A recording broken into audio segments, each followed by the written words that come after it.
해야 하겠고 나는 수혜해야 하리라, 이런 제목으로 같이 은혜를 사모하겠습니다. 세례 요한의 삶을 보면 그의 삶이 너무나 분명합니다. 무엇 때문에 태어났고 무엇을 위해서 사는지 그의 삶이 너무나 선명하게 드러나 있습니다. 사실 저와 여러분의 생활이 그래야 될 줄로 믿습니다. 우리의 생활이 이것도 아니고 저것도 아니고, 예수 믿는 사람도 아니고 예수 안 믿는 사람도 아니고, 술에 술 탄 듯 물에 물 탄 듯 그래서는 안 되겠죠. 예수 믿는 사람이면 반드시 예수 믿는 사람으로서의 삶이 분명하게 선명하게 여러분의 삶 속에서 드러나야 될 줄로 믿습니다. 우리는 누가 보더라도 저분의 생활은 정말 예수님을 위해서 태어났고 예수님을 위해서 산다라는 그런 것이 드러나야 돼요. 우리 삶에 분명하게 보여져야 될 줄로 믿습니다. 저 사람은 도대체 무엇 때문에 사는지, 무엇을 위해서 사는지 사람들이 모르면 안 되잖아요. 그래서 나는 저와 여러분이 누가 나를 보아도, 누가 나의 생활을 보더라도 저분은 정말 예수님에게서 태어났고 예수님을 위해서 산다라는 평가가 있어야 될 줄로 믿습니다. 세례 요한의 생활을 보면 그는 정말 예수님을 위해서 태어났고 예수님을 위해서 산다라는 것이 너무나 선명하게 분명하게 보여집니다. 그만 그런 것이 아니지요. 베드로 사도 역시 그랬고, 요한 사도 역시 그랬고, 바울 사도 역시, 그리고 많은 분들이 그런 삶을 살았습니다. 특별히 히브리서 11장에 보면 수많은 우리 믿음의 선진들이 바로 그런 삶을 산 줄로 믿습니다. 저와 여러분이 그렇게 살아가시기를 축원합니다. 이제 오늘부로 세례 요한이 예수님을 증거한 모든 말씀이 끝이 납니다. 오늘 밤에도 우리 하나님 아버지께서 저와 여러분에게 놀라운 말씀의 은혜를 주실 줄로 믿습니다. 여러분 1장 20절 21절에 보면 세례 요한이 나는 그리스도가 아니라, 나는 그리스도가 아니라, 그리고 나는 아니라 이렇게 아주 단호하게 자기 자신은 그리스도가 아닌 것을 선포합니다. 여러분 같이 한번 보시겠습니다. 요한복음 1장 20절로 21절입니다. 19절 말씀 보면 유대인들이 예루살렘에서 제사장들과 네이 사람들을 보내가지고 요한에게 당신의 정체는 뭐냐? 그렇게 묻습니다. 그리고 20절에 요한이 드러내어 말하고 숨기지 아니하니 드러내어 하는 말이 나는 그리스도가 아니라. 21절에 묻되 그러면 너가 누구냐? 네가 엘리야냐? 이르되 나는 아니라. 또 묻되 네가 그 선지자냐? 대답하되 아니라. 그렇게 말씀했습니다. 여러분 20절 21절 말씀 세례 요한이 답을 하는 것을 보면 여러분이 조금 깊이만 본다면 대답이 굉장히 짧아진다는 것을 느낄 수가 있을 거예요. 첫째는 나는 그리스도가 아니라 그렇게 대답해요. 두 번째는 나는 아니다 그렇게 얘기해요. 세 번째는 그냥 아니다 이렇게 대답해요. 여러분 이렇게 세례 요한의 답이 짧아진다는 것은 더 이상 그 말에 설명할 필요가 없다는 거예요. 더 이상 당신들의 그 말에 설명할 필요가 없다. 나는 그리스도가 아니다. 그걸로 족하다. 그런 뜻이죠, 여러분. 사랑하는 성도 여러분, 우리의 삶도 늘 단순해야 돼요. 답이 여러분 간단해야 돼요. 답이 복잡하면 삶도 복잡해질 수가 있습니다. 그렇기 때문에 항상 답은 간단해야 돼요. 그래서 그 간단한 답에 의해서 우리가 살아가야 될 줄로 믿습니다. 여러분 1장 23절 말씀 또 한번 보겠습니다. 세례 요한이 예수님을 증거할 때 어떤 말을 했는가? 1장 23절 말씀 같이 한번 또 읽겠습니다. 23절 시작. 이르되 나는 선지자 이사야의 말과 같이 주의 길을 곱게 하라고 광야에서 외치는 자의 소리로다 하니라. 아멘. 그리고 여러분 26절 말씀 보십시오. 요한이 대답하되 나는 물로 세례를 베풀거니와 너희 가운데 너희가 알지 못하는 한 사람이 있었으니 곧 내 뒤에 오시는 그이라. 나는 그의 신발끈을 풀기도 감당하지 못하겠노라 하더라. 계속해서 세례 요한은 자기 정체성을 정확하게 드러내고 예수님만 정확하게 드러내는 것을 우리가 계속해서 볼 수가 있죠. 여러분 29절 34절은 마찬가지예요. 1장 29절 34절 말씀까지도 세례 요한이 예수 그리스도를 정확하게 드러내는 것을 우리가 볼 수가 있습니다. 여러분 34절 한번 보십시오. 1장 34절 내가 보고 그가 하나님의 아들이심을 증언하였노라 하니라. 예수님은 하나님의 아들이시다라고 증언했다는 거예요. 그리고 여러분 35절 36절 한번 다시 한번 봐주시기 바랍니다. 35절 36절 같이 한번 읽겠습니다. 또 이튿날 요한이 자기 제자 중 두 사람과 함께 섰다가 예수께서 건의심을 보고 말하되 보라 하나님의 어린 양이로다. 아멘. 보라 하나님의 어린 양이로다. 그리고 이제 마지막으로 3장 끝에 와서 다시 세례 요한은 예수님을 증거합니다. 오늘 3장 27절로 30절 말씀 다시 한번 보겠습니다. 여러분 3장 27절로 30절입니다. 요한이 대답하여 이르되, 그러죠. 언제나 요한이 대답하여 이르되 만일 하늘에서 주신 바 아니면 사람이 아무것도 받을 수 없느니라. 내가 말한 바 나는 그리스도가 아니요 그의 앞에 보내심을 받은 자라고 한 것을 증언할 자는 너희니라. 신부를 취하는 자는 신랑이나 서서 신랑의 음성을 듣는 친구가 더 크게 기뻐하나니 나는 이러한 기쁨으로 충만하였노라. 그는 흥하여야 하겠고 나는 쇠하여야 하리라 하니라. 아멘. 우리 예수님께서 이제 공생애를 시작하시고 많은 사람들이 몰려와서 예수님께 세례를 받습니다. 그리고 세례 요한의 제자들도 이제는 세례 요한을 떠나서 예수님께로 다 갑니다. 이것을 본 세례 요한의 제자들이 스승인 세례 요한 앞에 와서 좀 불평스러운, 좀 불만 섞인 말을 하죠. 36절이죠. 오늘 36절 한번 봐주시기 바랍니다. 26절입니다. 26절 보면 그들이 요한에게 가서 이르되 납비여, 납비는 선생님이여 그 말이죠. 선생님과 함께 요단강 저편에 있던 이 곧 선생님이 증언하시던 이가, 예수님이 그 말이죠. 예수님이 세례를 베풀매 사람들이 다 그에게로 가더이다. 여러분도 이 말씀을 딱 들으시면 다분히 좀 불평, 불만이 좀 섞여 있다, 그런 말처럼 들리지요. 제자들이 이 정도 불평스러운 말을 하면 사람이 대부분 동요하기도 하고, 그리고 시기와 질투심이 생겨서 같이 조금은 불평할 수도 있는데 세례 요한은 전혀 여동하지 않습니다. 동요하지 않습니다. 오히려 다시 예수님을 증거합니다. 이 제자들의 말이 끝나자 무섭게 세례 요한이 다시 예수님을 증거하지요. 27절이죠. 세례 요한이 대답하여 이르되, 다시 세례 요한이 이르되 만일 하늘에서 주신 바 아니면 사람이 아무것도 받을 수 없느니라.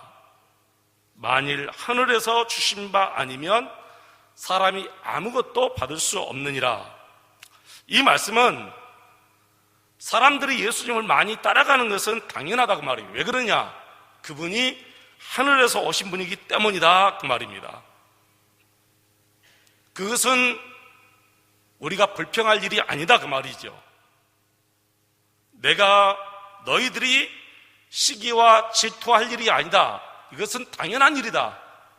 내 제자들, 심지어는 너희들도 다 그 예수님께 가야 된다. 그분만이 하늘에서 오신 분이기 때문이다, 그 말씀이죠. 요한복음 3장 13절에도요 우리 예수님께서 자기 자신을 이렇게 증거했어요. 하늘에서 내려온 자, 곧 인자 외에는 하늘에 올라간 자가 없느니라. 그러니까 이 말씀은 세례 요한은 하늘에서 오신 분으로, 우리 예수님이 하늘에서 오신 분으로 자기하고는 비교할 수 있는 존재가 아니다 그 말이에요. 다시 말씀드려서 그분은 창조자요, 나는 그분의 지음을 받은 피조물이다, 그런 뜻이지요. 여러분, 세례 요한의 말은 어정쩡한 것이 없어요.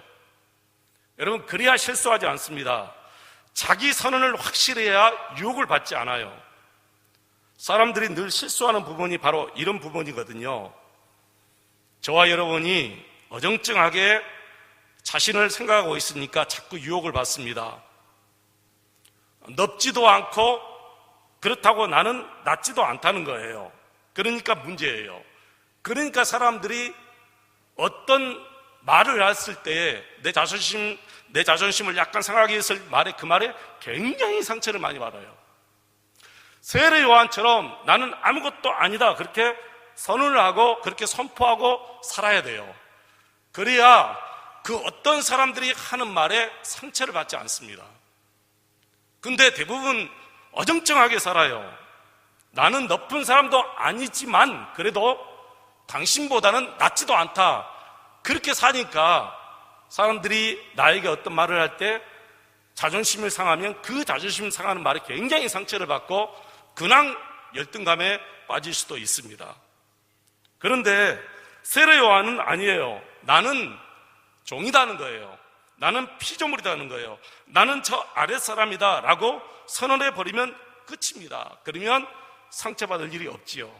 만약에 세례 요한이 나는 예수 그리스도보다 높지는 않지만 그래도 나는 상당한 사람이야, 그랬다면 이 세례 요한의 제자들이 선생님을 따르는 그 많은 무리가 이제 선생님을 쫓지 않고 다 선생님이 증언한 저 예수께 가버립니다. 그러면 그 말에 세례 요한이 굉장히 큰 상처를 받고 자존심 상할 수도 있는데, 세례 요한이 왜 그 제자들의 말에 상처받지 않고 자존심 상하지 않았느냐 하면은, 나는 그리스도와 비교할 수도 없는 존재, 나는 피조물이다, 그분은 하나님이시다, 그분 창조주시다, 그렇게 선언을 해버렸기 때문에 그래요. 저는 이 말씀이 저와 여러분에게도 필요하다고 생각합니다. 우리가 솔직히 제가 여러분보다 높으면 얼마나 높고, 제가 여러분보다 배웠으면 얼마나 많이 배웠고, 제가 솔직히 여러분보다 잘났으면 얼마나 잘났겠습니까? 아무것도 없지요, 솔직히. 그런데 만약에 나는 여러분보다 더 잘났다, 내 스스로가 나는 그래도 여러분보다 더 잘났다 생각하면은, 만약에 여러분이 저에게 좀 상처스러운 말을 할 때, 제 자존심을 건드렸을 때 저는 무척 힘들고 그리고 어려울 거예요. 자존심 상하는 그 말에 굉장히 힘들 거예요. 저뿐만이 아닙니다. 여러분도 마찬가지지요. 그래서 여기에 다 넘어집니다. 많은 분들이 여기에 넘어져요. 목사님들이 다 여기에 넘어집니다. 사랑하는 성도 여러분, 우리가 이 고백이 힘들지만 그래도 이 고백을 가지고 살아야 돼요. 나는 주님의 종입니다. 나는 아무것도 아닙니다. 그래야 속이 편안하고 상처를 받지 않습니다. 그렇다고 상대방이 나를 어떻게 하겠습니까, 여러분? 한번 생각해 보세요. 상대방이 아무리 나를 건드려도 그렇다고 내가 낮아지는 것이 아닙니다. 상대방이 아무리 나를 건드려도 하나님께서 나를 생명사기로 싸고 계시기 때문에 그가 나를 어떻게 할 수 없어요. 만약에 정말 우리가 더 놓고 얘기한다 해서 그가 나를 죽이면 육신의 생명만 죽이겠지 나를 지옥에 보낼 수가 있겠습니까? 그럴 수가 없지요. 그분은 하늘에서 오신 분이고 나는 땅의 사람이다, 이렇게 선언을 하고 자기 증언을 이렇게 세례 요한은 하고 살아가는 거예요. 그리고 여러분 28절 말씀 다시 한번 보십시오. 28절 말씀, 내가 말한 바 나는 그리스도가 아니요 그랬죠. 나는 그리스도가 아니요. 이 말은 제가 앞에서도 이미 1장 20절로 21절에 있는 말씀을 설명했죠. 나는 그리스도가 아니라, 나는 아니라, 그리고 아니라. 답을 짧게 하시기 바랍니다. 더 이상 생각해 보니까 그런 것도 같고 아닌 것도 같고 그게 아니에요. 아니면 아니고 기면 긴 거예요. 예수님께서 그렇게 말씀하셨어요. 아니면 아니라고 하고 기면 기라고 얘기해라. 중간에 있기 때문에 유혹을 받는다. 중간에 있기 때문에 유혹을 받는다. 세례 요한이 중간쯤에 자기 자신이 있다고 생각했으면 굉장히 유혹을 받아서 그 자신들의 제자들의 말에 굉장히 시기와 질투의심이 생겨가지고 예수님을 어쩌면 확실하게 이렇게 들으려는지 못하는 그런 삶을 살 수도 있었을 거예요. 이제 오늘 다시 한번 본문에서 더 증거하는 거예요. 세례 요한은 오직 예수만이 그리스도시요 하나님의 아들이시요 오직 예수 그리스도만이 우리의 구세주가 되신다는 것이죠. 마지막 세 번째입니다. 29절이죠. 신부를 취하는 자는 신랑이나 서서 신랑의 음성을 듣는 친구가 크게 기뻐하나니 나는 이러한 기쁨이 충만하였노라. 여러분, 이것은 비유적인 표현입니다. 신부는 우리 믿는 성도들을 가리킵니다. 신랑은 예수 그리스도를 의미합니다. 구약 성경에서는 이스라엘 민족을 하나님의 신부로 상징하였고, 신약 성경에서는 우리 교회를, 저와 여러분, 우리 교회를 그리스도의 신부로 상징했습니다. 그래서 제가 주일날 교회는 혼인잔치집이다, 그렇게 말씀을 드린 것입니다. 여러분, 그렇습니다. 교회는 혼인잔치집입니다. 늘 기뻐해야 되고 늘 즐거워야 되고, 그리고 우리 모든 교회 생활이 행복해야 될 줄로 믿습니다. 세례 요한은 분명히 말했습니다. 자신은 신랑이 아니다. 나는 신랑이 아니다. 다만 신랑의 기쁨을 위하여 있는 사람이다, 그런 말이죠. 다만 나는 신랑이 아니고 신랑의 기쁨을 위해서 있는 사람이다. 여러분, 신랑의 기쁨을 위하여 있는 사람, 얼마나 여러분 좋은 말입니까? 얼마나 귀한 말입니까? 나는 그리스도만 기뻐하면 된다는 거예요. 예수님만 좋으면 나는 좋다는 거예요. 더 이상 소원이 없다는 거예요. 우리가 이렇게 살아야 되지 않겠습니까, 여러분? 세례 요한이 말합니다. 나는 이러한 기쁨이 충만하였노라. 이 정도의 기쁨은 된다는 거예요. 더 이상 원하지 않는다는 거예요. 29절 하반절에 있는 말씀이 나는 이러한 기쁨으로 충만했다. 더 이상의 기쁨은 예수님이 받아야 된다는 거예요. 나는 이 정도면 충분하다는 거예요. 우리 모두가 그렇게 여러분 살아야 되지 않겠어요? 예수님만 기쁘면 나는 그걸로 만족하다는 거예요. 예수님이 기쁘지 않다면 나는 기쁘지 않다는 거죠. 사랑하는 성도 여러분, 우리 예수님은 저와 여러분을 신부 삼고 이렇게 기뻐하십니다. 우리가 신부예요. 그리스도의 신부예요. 그래서 교회는 날마다 혼인잔치집이 되어야 됩니다. 날마다 기뻐해야 돼요. 교회 생활이 정말 행복해야 돼요. 그래서 우리 모두가 다 우리 성도들이 행복하는데 이 행복을 행복하지 못하게 만드는 그런 요소들을 다 우리가 조심해야 되고 또 조심해야 돼요. 우리의 할 일은 우리 성도님들이 다 행복하게 신앙생활 할 수 있도록 도와주는 역할을 해야지, 행복하지 못하도록 우리가 말에 조심해야 되고 모든 행동에 조심해야 될 줄로 믿습니다. 세례 요한이 마지막으로 뭐랍니까? 그는 흥해야 하겠고 나는 쉬어야 하리라 그랬습니다. 이 말씀은 한마디로 이런 말씀이죠. 예수님을 따르는 사람은 더 많아져야 된다고 말이에요. 무슨 말이냐? 제자들이 그 말이에요. 세례 요한이 너희들은 무슨 말이냐? 우리가 그걸 가지고 불평할 이유가 뭐냐? 너와 내가 그걸 가지고 시기해야 될 문제가 아니다. 오히려 예수님은 더 흥해야 된다. 이 말은 너희들까지라도 다 예수님께 가야 된다고 말이에요. 너희들까지라도 다 예수님께 가야 된다.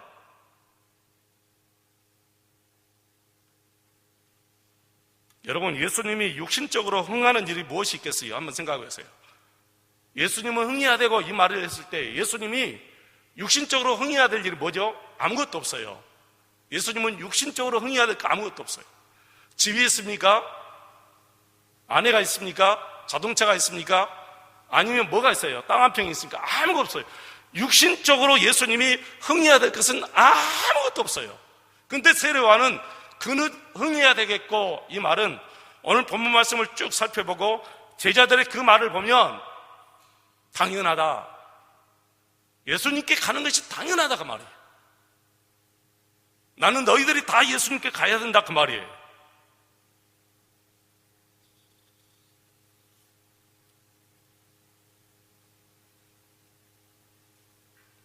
여러분, 우리가 그렇습니다. 우리는 이름도 없이 빛도 없이 살아야 됩니다. 내가 인기를 받지 않아도 좋다. 응? 나는 인기가 없어도 좋다. 저분이 더 인기가 있어야 된다. 그렇게 살아야 돼. 세례 요한처럼. 나를 따르는 무리는 없어도 된다 그 말이지. 교회 안에서 우리 모든 장로님들이 이런 마음을 가지고, 우리 모든 권사님들이 이런 마음을 가지면 얼마나 좋을까요? 나를 따라주지 않아도 좋습니다. 저분을 따라가십시오. 저분의 말씀이 옳습니다. 저분을 따라가십시오. 우리는 세례 요한처럼 이름도 없이 빛도 없이 살아야 될 줄로 믿습니다. 심지어는 그림자도 없이 살아야 될 줄로 믿습니다. 나는 숨어야 됩니다. 오직 주님만 드러나야 될 줄로 믿습니다. 인도의 선교사 하면 윌리엄 캐리지요. 이 윌리엄 캐리는 인도의 선교사로서 고난과 역경 속에서 인도 백성을 위해서 복음을 증거했던 사람입니다. 이 윌리엄 캐리가 마지막 임종을 앞두고 있을 때 그를 존경하는 수많은 사람들이 마지막으로 윌리엄 캐리 입에서 어떤 말이 나올까 하고 기다리고 있을 때 이 윌리엄 캐리가 이런 말을 했습니다. 여러분, 내가 죽거든 윌리엄 캐리에 대해서는 더 이상 말하지 마십시오. 여러분, 내가 죽거든 윌리엄 캐리에 대해서는 더 이상 말하지 마십시오. 윌리엄 캐리라는 말 대신에 윌리엄 캐리의 주님의 말씀을 하십시오. 그렇게 말했습니다. 내 말 대신에 윌리엄 캐리의 주님에 대해서만 얘기하십시오. 다시 말씀드려서 내가 섬겼던 그 주님만 말씀하시기를 바랍니다. 그렇게 마지막 말을 하고 숨을 거두었다고 그럽니다. 너무 멋지지요? 세례 요한도 참 멋집니다. 나는 없어져도 괜찮다는 거예요. 나를 따르는 수많은 사람들이 다 예수님을 따라야 된다는 거예요. 너희들까지라도 예수님께 가야 된다 그 말이죠.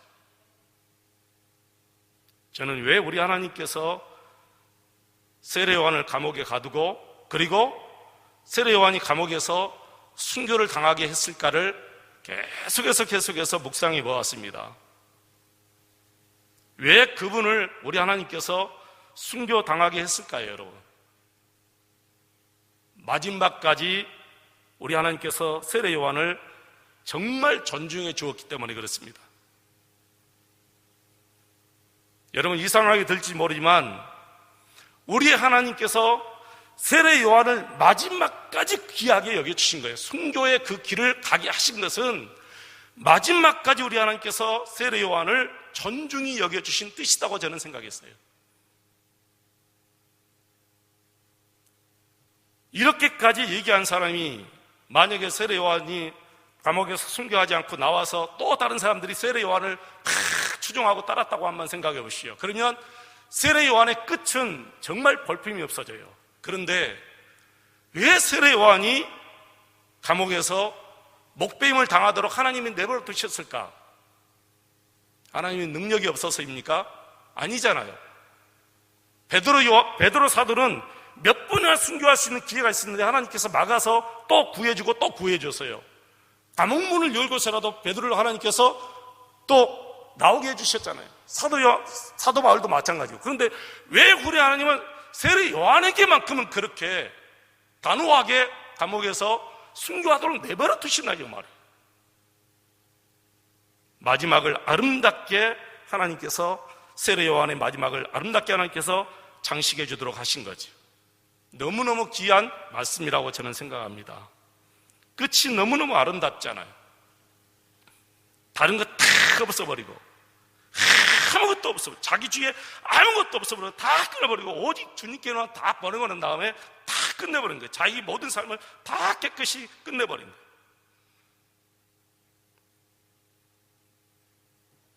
나는 오늘 이 시간 이 세례 요한의 증거, 예수님에 대한 증거, 그리고 자기 자신에 대한 증거가 저와 여러분의 삶이 되어야 될 줄로 믿습니다. 저와 여러분이 이 세례 요한의 증거, 세례 요한의 삶이 되어야 될 줄로 믿습니다. 예수 그는 흥해야 되겠고 나는 쇠하여야 되리라. 나는 그림자처럼 나는 그림자도 없어져야 된다는 거예요. 나는 쇠하여야 하리라. 아무것도 없어져야 돼. 가루처럼 부서지면 부서지리라. 나는 깨끗이 없어지겠다. 그래서 그 말 그대로 우리 하나님께서 감옥에서 순교하시는 은혜를 주셨고 순교할 수 있는 능력을 세례 요한에게 주신 줄로 믿습니다. 그런데요, 보세요.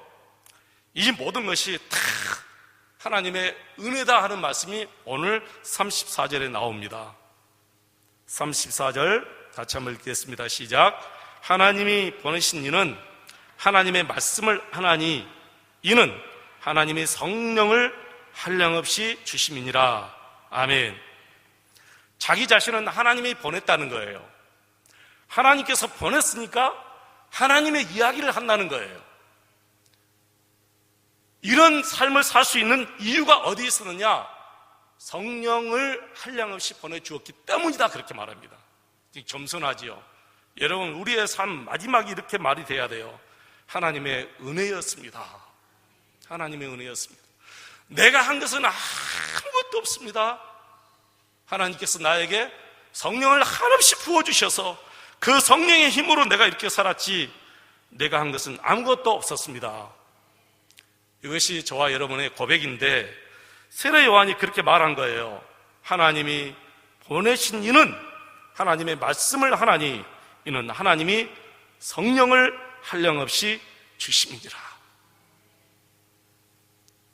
저와 여러분이 오늘 여기까지 하나님의 말씀을 지키며 그리고 믿음으로 산 모든 것이 다 성령님의 은혜인 줄로 믿습니다. 여러분 많이 봉사하십시오. 많이 봉사하시고 언제나 마지막에는 주님이 하셨습니다. 하나님의 은혜였습니다. 모든 것이 다 하나님의 은혜였습니다. 여러분 이렇게 결론 내리시기를 축원합니다.